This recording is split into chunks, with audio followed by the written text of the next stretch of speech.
जब अंग्रेजों ने आखिरकार दिल्ली और इस किले पर कब्जा किया तो उन्होंने इसकी मुगल रूह को ही छलनी कर दिया। लाल किले के अंदर एक बेहद खूबसूरत और तिलिस्मी बाग हुआ करता था, महताब बाग, जिसका मतलब होता है चांदनी रात का बगीचा।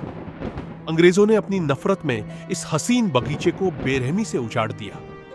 फूलों और फव्वारों की जगह उन्होंने अपनी फौज के रहने के लिए भद्दी लाल ईंटों वाली नीच की बारीक और रेशमी नक्काशी के ठीक सामने अंग्रेजों की बनाई इन चौकोर अंग्रेजी वास्तुकला की इमारतों को देखते हैं तो दोनों के बीच का अंतर चीख चीख कर मुगलों के पतन और अंग्रेजों के जुल्म की गवाही देता है।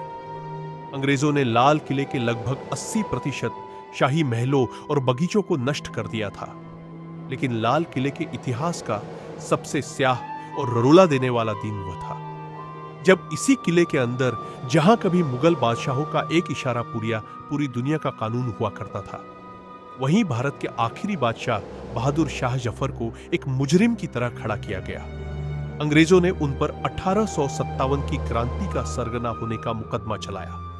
विडंबना देखिए, जिस दीवाने खास पर बैठकर उनके पुरखे शाहजहां और औरंगजेब दुनिया भर के बादशाहों का इस्तकबाल करते थे, उसी महल में 82 साल के बूढ़े जफर को उनके ही वतन में देशद्रोही करार दे दिया गया।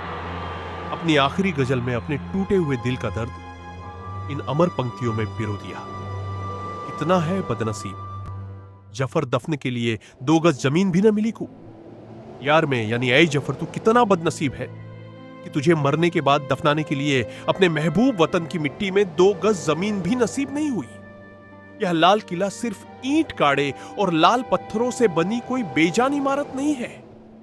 अगर इस किले ने मुगल सल्तनत के उस चमकते हुए सूरज को आसमान की बुलंदियों को छूते देखा तो इसने उसी सूरज को अपनी ही आंखों के सामने बेबस होकर डूबते हुए भी देखा है।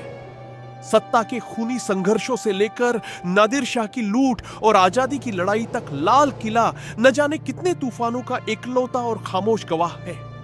इसके इसी ऐतिहासिक और सांस्कृतिक महत्व को पूरी दुनिया के सामने झुककर सलाम करने के लिए साल 2007 में अंतर्राष्ट्रीय धरोहर संस्था ने इसे विश्व धरोहर स्थल घोषित कर दिया।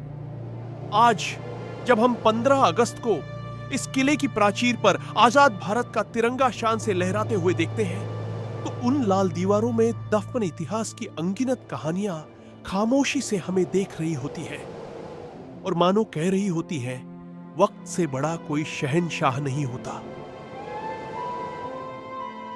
ऐसी ही कहानी के लिए चैनल सब्सक्राइब करें।